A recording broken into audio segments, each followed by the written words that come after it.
In a cutthroat world, we're defined by our successes and our failures.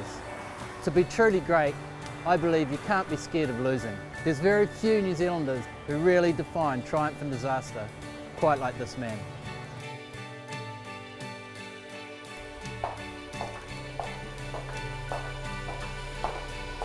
So Graham.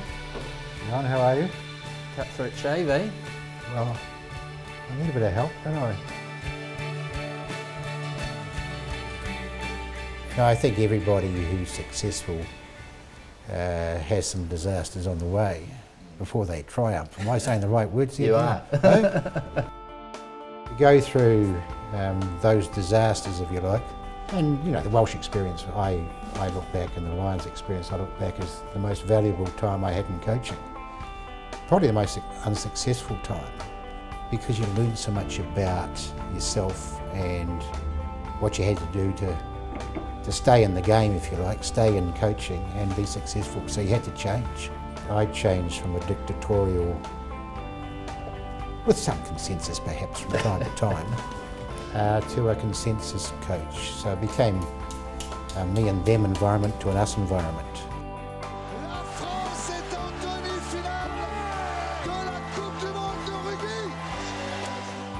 Obviously it was an ugly situation, losing a quarter-final Rugby World Cup, but I thought we'd done a pretty good job.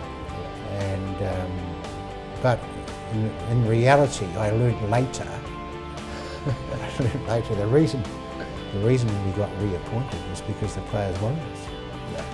So Richie and the team wanted the three coaches to be reappointed. And there's no greater feeling when you're a sports coach than for the team to want you to be the coach. When I left Wales, I hit the wall.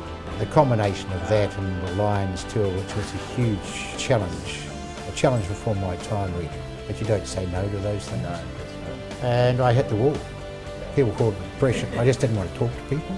Read books all day. Was that a sign? I guess so.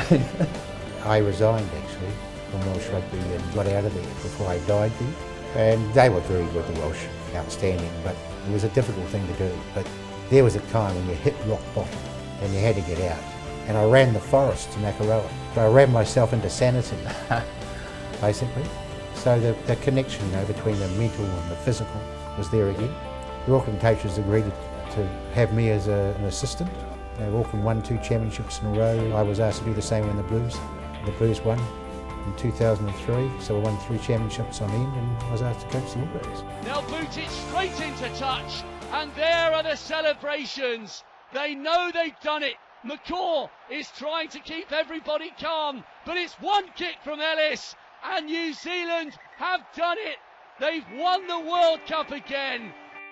You've got to work with a group of people and get tight with that group of people, motivate each other to produce something special. Yeah. I happen to be the leader, and there's no greater feeling than that. If you hadn't have won against France, would you be a different person going forward?